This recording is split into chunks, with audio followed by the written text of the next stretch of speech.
And it was interesting, I thought about it a lot. But I'll tell you what I found out. So I've been homeschooling for 8 years, and on Sunday, I was at our church, and my 13-year-old stood up, and she started out by saying, this is how she started speaking, "I'm pretty great." And you should have seen like the silence. She said, "I'm pretty great, but I'm not perfect, and that's why I come here every week, because I know I can be better than I am." And so anyways, and then she continued to speak. But what happened after that is multiple people stood up, men, and said, "I'm pretty great too, and we should be able to say that. Like, that's such a fabulous thing." And I thought, I have a 13-year-old, and she feels pretty great. She's way ahead. I'm not worried about being behind. And she wasn't saying it in a proud way. She was saying it in, because she knows, like, who she is. And I think that has to do with this group and knowing who you are. So, but I'm talking about being one step ahead, which is what a lot of us are. We're only like one step ahead because we are crazy moms, right? And life is so full of things. Like, I talk to you guys, and we have so much on our plate. We are all involved in our communities and our churches and with our friends, and it is hard to be way ahead. You guys agree? Yes. But for this group, we're being asked to do a lot.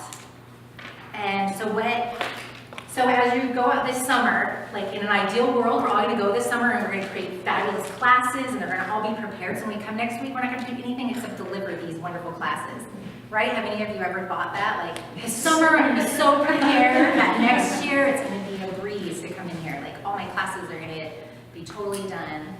I do. Like, so over the summer, so I wanted to tell you, I have this huge vision of what our homeschooling year is going to be like. It's a huge vision, and it's spectacular. My kids are going to have an education like nobody has ever had. And by the end of the year, we've accomplished so it starts out like, I'm going to use Cassandra's, like this big. And when we finish, like I say, we did this, it's about this big, but if I didn't start out this big, it might only end up like this. So I would say, so being one step ahead, I was going to give you a couple, because most of you are not going to have this all figured out over the summer. Maybe some, like Sam, maybe. Like your busy lives and all your other commitments, being one step ahead means having a great vision for what you're going to be doing in this group next year. So you already received some things about like what your classes might look like, but that vision is going to be a guide, and you're going to have that. You should come up with that great vision. So if you're teaching 4-week classes and you're going to do a few of them, you should have a great idea of what you're going to do. Or if you're teaching a scholar class, you're going to know what your class is. And that would also include, so she was saying like, so if you're teaching a 4-week class, you would know what each week you were going to do in that 4 weeks. She would break that down. And you shouldn't be preparing it that very week. Like should be something, one step ahead means being prepared before the night before. And so what I do is because I am a mad woman, like I'm probably way more busy than I should be. And it usually all gets done. But what works for me is I always am looking ahead to what's next. And so I always try to be like a week ahead of that. So if I know what's coming up for this week, then I prepared for it last week in a lot of ways. So like if I am going to teach on Thursday and I'm sick on Wednesday, I have a great plan for taking care of that. It's not like I haven't figured out, so I'm going to call somebody that can't step in for me to do that. I always have a plan. So my classes are never just what I threw together before I showed up, because the kids deserve to come, and like we are bringing our kids here, right? So they have a fabulous experience. Will you guys agree you bring your kids here to have a fabulous experience? And so that only happens with some forethought from us. So I would say like have a big vision, but also have a plan for like be ahead of the game. Like so I always, like if I have resources, I always get them the week before. Like if I need books from the library, I don't check them out 2 days before because they're probably not, or like I don't plan on dropping by the library on the way here. I usually order them online a week or two before, or when you come up with your project, order all the books for all of your classes so you can like peruse them and look through them and decide what you're going to use. I constantly like write down things as I'm in my car or thinking about them that I'm using in my lessons. So, and what I always do is I always have a planned time that I'm going to dedicate to my classes, because if I don't schedule that in my life, then it's always like an afterthought. So it's kind of like a job. This is a job. Like I have a real job, and this takes almost as much time. I'm just kidding. Well, it can, but if you prepare right, it doesn't take that much time. So I always have a set time that this is where I need to be, so I give that to the kids, like, and to myself. So if I want to be passionate about it, then I have to have so much time I commit to it. So we talked about some of these things. Being a step ahead too, it like helps with your attitude, because if you are totally stressed because you're not prepared, that's how your class is going to go too. And so I'm always trying to be really excited about the things we're going to learn about, and just even if I'm exhausted, I come in and party with the kids. I don't know, and then I go home and nap. Tina does kind of do Richard Simmons. What? I said you do kind of do Richard Simmons. Yeah, I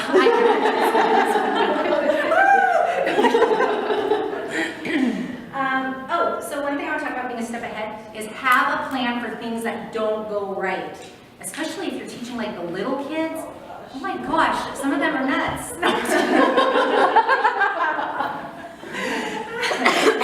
offended. Not any of yours, it was someone else's. But like plan ahead, like how do you react to things? Like when kids aren't listening, plan ahead, like how do you react to it and know how you react and come up with a good plan for that? Like, are you okay with a kid running through, and you know, what's your plan? It's always better to think about that, because there are kids that are going to run in circles when they're 5, and then there's going to be 5-year-olds that sit and listen. So have stuff for both of them, and then plan for both of that, and then plan for, so I was thinking one of the good things that we should do is you should always plan for a day when you're not supposed to teach, to have something to teach. Because if you haven't been part of our group, all of a sudden the person teaching is sick or hasn't had a family emergency, and guess who showed up that day? You did, and everybody else's kids. You're the only one available. So I would recommend putting together an emergency plan, because it makes your day better, even though somebody else's day is rotten. So I was thinking that would probably be good for all of us to have a backup plan to cover somebody else in case. And because a lot of times what we do is just wing it, but it'd be so much better to have something for those kids and for us, because for me that's a lot less stress.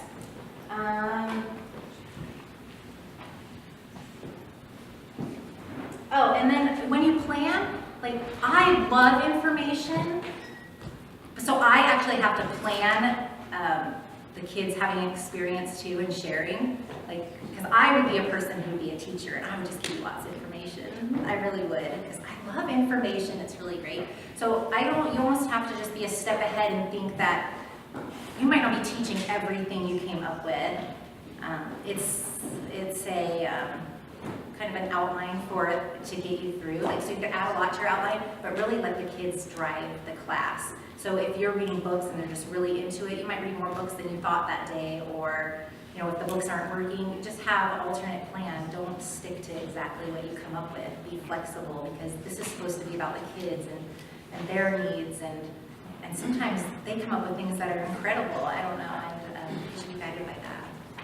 I was just thinking, you know, some of my favorite lessons in Sunday school are when we don't get through the whole lesson, because there was something that hit everybody and we just stayed there, and the teacher wasn't like, okay, that's a good comment. Now the next thing we need to talk about, because you have, like, we don't have to do that. We don't have to get, You don't have to finish a lesson.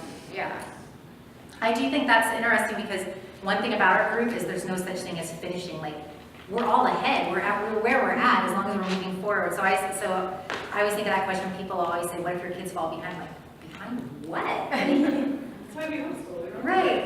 But then the other thing people say is, "Oh, you homeschool, your kids must be ahead."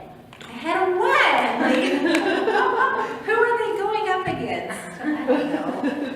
So, but for us, we can fall behind, right? Like in what's expected of us. So I think for this year, I've also noticed At the end of the year, we tend to do not as good of a job. Well, for Shakespeare, we did an awesome job at the end. No, but just at the end, we seem to all be a little more worn out. So I would say the more preparing we do now to get it, like have a big vision through the year. So if you are going to be teaching like 2 or 3 4-week projects for the whole year, I would think of those now and have a plan when you have more free time. And like, you don't have to get all the specifics, but have a good plan. So by the end of the year, you're not like, right? Because I think we do all get kind of that way at the end of the year, but we're still showing up when kids need it, I us have a too. question. Yeah. Maybe it's too specific. But, yeah. For LOL, do we know how many we're going to do if we're assigned? Yes. You already know that? Yes. And I'm going to tell I everyone. want to share. Yes. I'm going to pin everyone down, make sure it's okay, and have it before the end of tomorrow.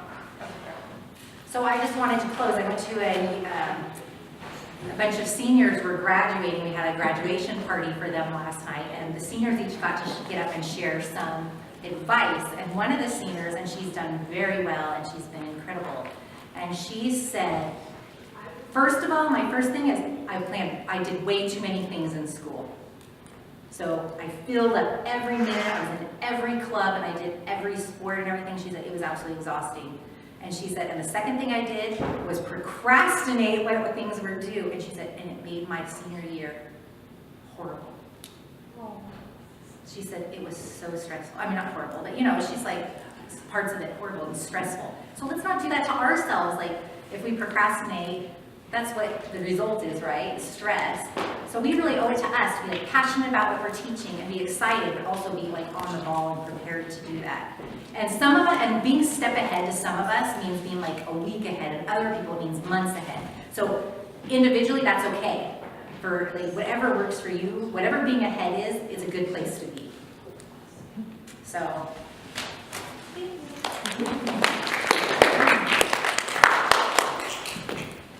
Friday, you're up.